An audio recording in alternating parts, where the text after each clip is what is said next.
What's going on, HCL fans? It's Gordon Sine here, coach of the New Jersey Giratinas, and I am joined, as always, by coach of the Los Angeles Haunters, CogSentient. Hello again, like always. Welcome back, Cog. It's good to have you back this week for the Week 4 recap. So moving in to our first game, we had PokeRangerMike's Lake Champlain. I think that's how you pronounce it, Cog. I know you were confused. I have no idea. I don't think anybody really knows. I'm pretty sure Mike's told everybody they've pronounced it wrong every time. But anyway, I'm going to go with the fancy terms. Lake Champlain Lapras versus Collin's Valencia Venusaurs.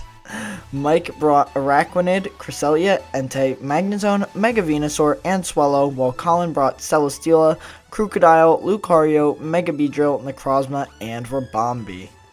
Alright, to start off the battle, Collin sacks off Necrozma to Entei to get up rocks for his team. He then sends in Mega Beedrill thinking that a Go Run will one-shot, but it ends up only doing 2/3 of Entei's health. A switch into Krokorok, however you pronounce it, would have been smarter, but he loses Beedrill anyways.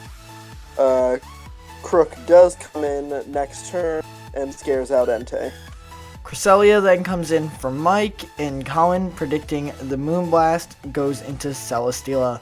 Now, this switch by Mike was a bit risky because Crocodile Stab Crunch would have done some damage. Now, Cresselia is bulky, so it would have definitely lived the hit pretty well. But still, it was a bit of a risky play there for Mike, especially if the defense drop and things.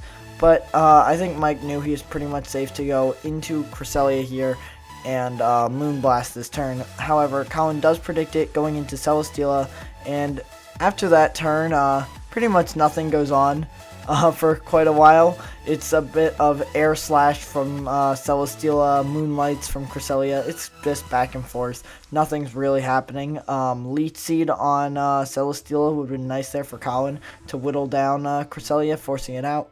However, he did not have it this week.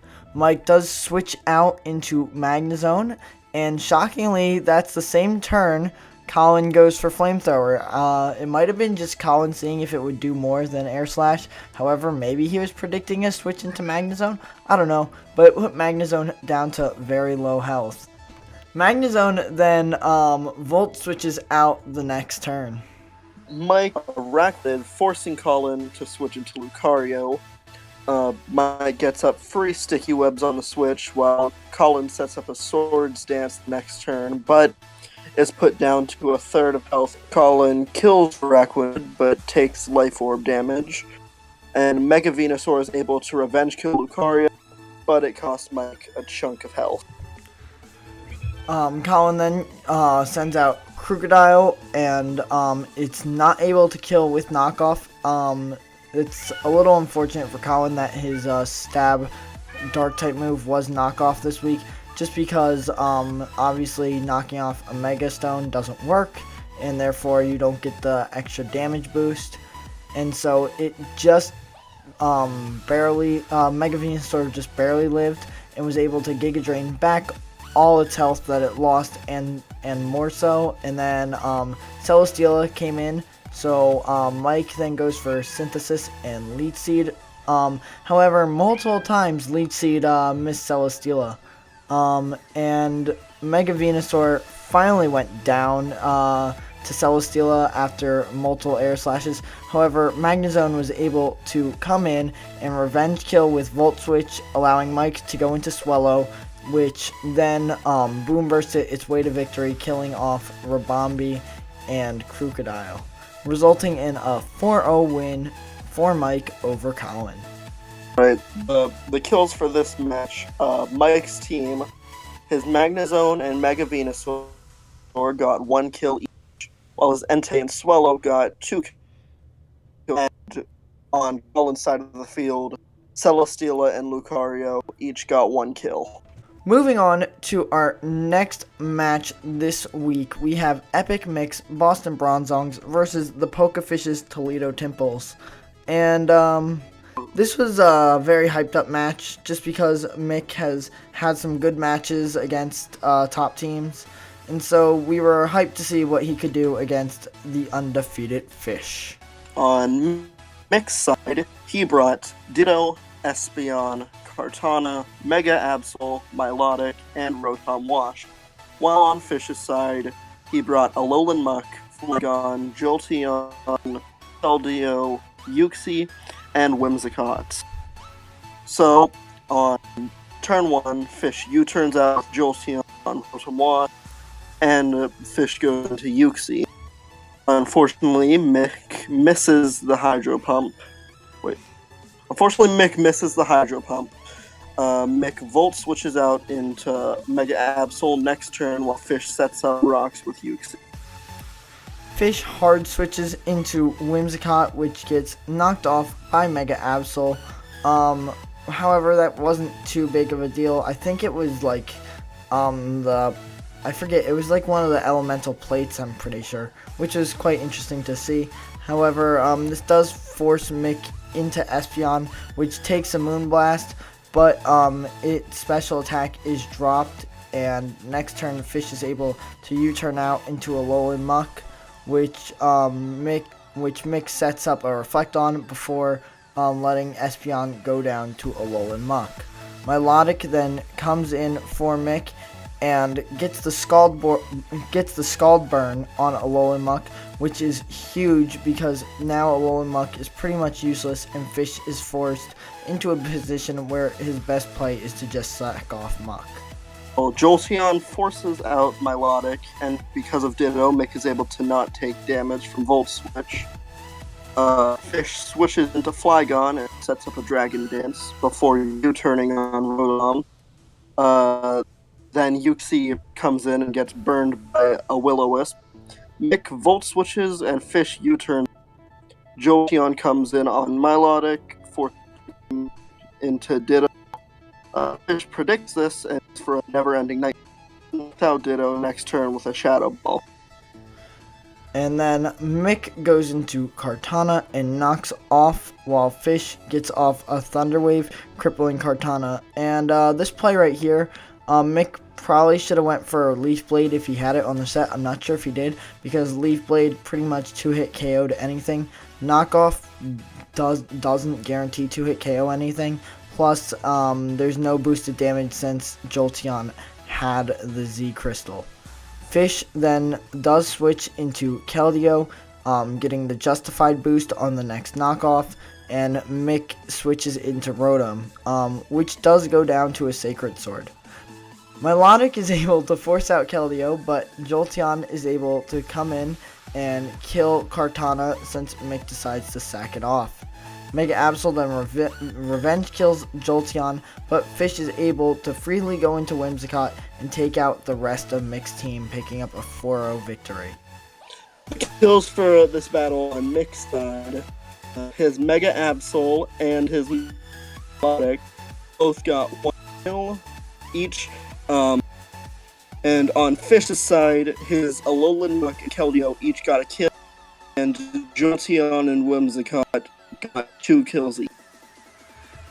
Yeah, it was a very good battle on Fish's part. Mick did have good plays with Ditto being able to go in, transform into Jolteon, and then Milotic obviously was a huge threat. However, Fish worked around it very well and showed that he didn't need his rain team in order to win battles. And I think that was also something that Mick prepped for, was the rain. And because he didn't bring rain, it was able to give Fish a bit of an advantage since Mick wasn't ready for a non-rain team. So our next battle was Red's Boston Delphox versus Rozzy's Denver Avaluggs. Red brought Delphox, Gliscor, Heliolisk, Lycanroc, Midday, Mega Slowbro, and Tyranitar, while Rozzy brought Avalugg, Galvantula, Guzzlord, Gyarados, Hippowdon, and Infernape. Red was able to get rocks up early with T-Tart, and Rozzy decided to sack off Avalugg to get off some damage. Infernape then comes in, but Red goes into Gliscor, expecting the close combat or Mach Punch, and he wanted to preserve Tyranitar. Red gets a sub up and Toxics the Hippowdon, which switches in for the Infernape, but the Hippowdon reveals it has Whirlwind and forces Gliscor out. Red does end up misplaying and goes for a Will-O-Wisp on Hippowdon, which was already toxic, causing Earthquake to kill Delphox without Delphox really getting to do anything. Gliscor comes in and Rozzy is able to get up his own rocks. Rozzy switches into Gyarados to scare out Gliscor and preserve Hippowdon. Red switches into Slowbro, and Rozzy is unable to kill Mega Slowbro with Crunch and loses Gyarados. Galvantula comes in, scaring out Mega Slowbro and is able to two-hit KO Heliolisk. Gliscor comes back in, scaring out Galvantula and getting it a free sub. And Guzzlord is able to break its sub and force it out for T-Tar. Fortunately, on the switch, Rozzy missed a Draco Meteor. And this miss was very unfortunate because Guzzlord will end up living in Earthquake and put T-Tar on very little health with the next Draco Meteor. And if he hit the other Draco Meteor, it means T-Tar would have went down the same turn that Guzzlord went down, because Guzzlord, even though it lived the Earthquake, did end up going down to Sandstorm. And this didn't end up mattering too much though, luckily, because Red decided to sack off T-Tar next turn to Infernape's Mach Punch. Lycanroc does come out and lives a Mach Punch, killing Infernape with Drill Run. Lycanroc is sacked off to Hippowdon, and Gliscor is able to take out Rozzy's last two Mons, resulting in a 2-0 win for Red. Red's Lycanroc and Mega Slowbro each got 1 kill, and his Gliscor and Tyranitar got 2 kills each, while Rozzy's Galvantula and Infernape got 1 kill each, and his Hippowdon got 2. Our next battle of the week, being our 4th battle, was UrsaSupreme's Columbus Cubchoos versus GolemGaming's Pittsburgh Aerodactyls. Ursa brought Drapion, Mega Scizor, Tangrowth, Tapu Fini, Tentacruel, and Zygarde 50% form, while Golem brought Barbaracle, Blissey, Cloyster, Greninja, Mega Medicham, and Zapdos. Ursa got an early Toxic off on Blissey and was able to Toxic Stall with Tapu Fini. Greninja then came in and used Gunk Shot, doing about half of Tapu Fini's health, but ended up going down to a Moonblast. Golem forces out Fini with Zapdos, however Ursa gets a free switch into Zygarde. Golem gets a Heat Wave burn, which was very helpful because Ursa set up a Dragon Dance the same turn. Cloyster was able to freely come in on Zygarde and Tentacruel came out for Ursa and revenge killed Cloyster. Zapdos forced Ursa into Drapion, which ended up going down without getting off much damage. Ursa then made switches with Scizor and Tentacruel, and able to play some mind games with Golem's Zapdos, and he actually did get a Toxic off with Tentacruel. Along with this, Zapdos managed to pick up a kill on Tapu Fini on one of the switches, and Tentacruel also went down, but Zapdos went down right after it took out Tentacruel. Golem is able to KO Tangrowth with Fire Punch on Mega Medicham, and a paralysis from Zapdos' earlier discharge.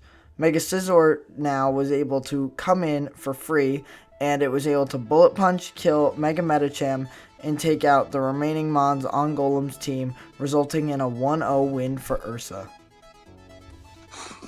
This was a very close fight, but in the end Ursa wins. Ursa's kills were Tapu Fini with 1 kill, Mega Scizor with 2 kills, Tentacruel with 3 kills. Golem's kills consisted of Cloyster and Mega Medicham with 1 kill each, and Zapdos with 3. Next game is my game. The Los Angeles Haunters, me versus Gaytor Cincinnati Salandits. Gaytor brought Gothitelle, Hawlucha, Kyurem Black, Landorus, and Silvally, Fairy, and Zoro. And on the other hand, I brought Cobalion, Gardok, Kingdra, Mega Altaria, Politoed, and Tapu Koko. Cog got early momentum with an X-Scissor kill from Cobalion on Gothitelle. It ended up 2-hit KOing, while Gothitelle did about 50% with Psychic or Psyshock, one or the other. I forget which, but again, it did about 50%. Gaytor then brings in Landorus T, and Cog, making the smart play, decides to sack off Cobalion.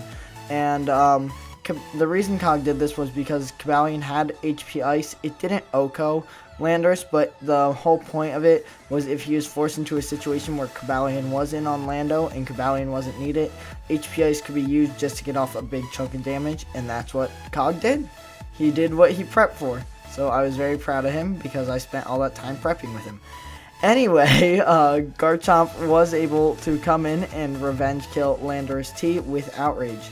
Gaytor then did misplay and decided to go into Kyurem Black without scouting for Scarf Chomp, and if he went into Silvally Fairy, it would have stopped the outrages and things, and if he wasn't Scarf Chomp, then yes, it could have done damage to Silvally. However, it wasn't the best play on Gaytor's part, because if he is Scarf Chomp, which Cog was, Kyurem Black went down to 1 Outrage, and that was huge because that was a big offensive threat that Gaytor had that helped against a lot of Cog's team, and to lose that so early on was not helpful for Gaytor at all. Next, Gaytor went into Silvally Fairy on the last turn of Garchomp's Outrage. Garchomp lived a multi-attack Fairy, of course, and then hard switch into Politoed. That turn, Gaytor U-turned out into Hawlucha, while I hard switched into Kingdra. While Hawlucha U-turned into Silvally, I sacked off Kingdra in order to get off a Surf and free switch into Koko, which swept the rest of Gaytor's team with Thunder, resulting in my first win of the season, being 4-0. And the kills this battle for Gaytor, Landorus T, and Silvally Fairy both got 1 each, while Cobalion got 1 for Cog, Garchomp got 2 kills for Cog, and Tapu Koko got 3 kills for Cog. And now, moving into our last game of the week, it was my New Jersey Giratinas versus Valor's Dallas Darmanitans. And I brought Buzzwole, Gastrodon, Haxorus, Heatran, Mega Abomasnow, and Sylveon, while Valor brought Levani, Mega Aggron, Nidoking, Rotom Cut, Salamence, and Weavile.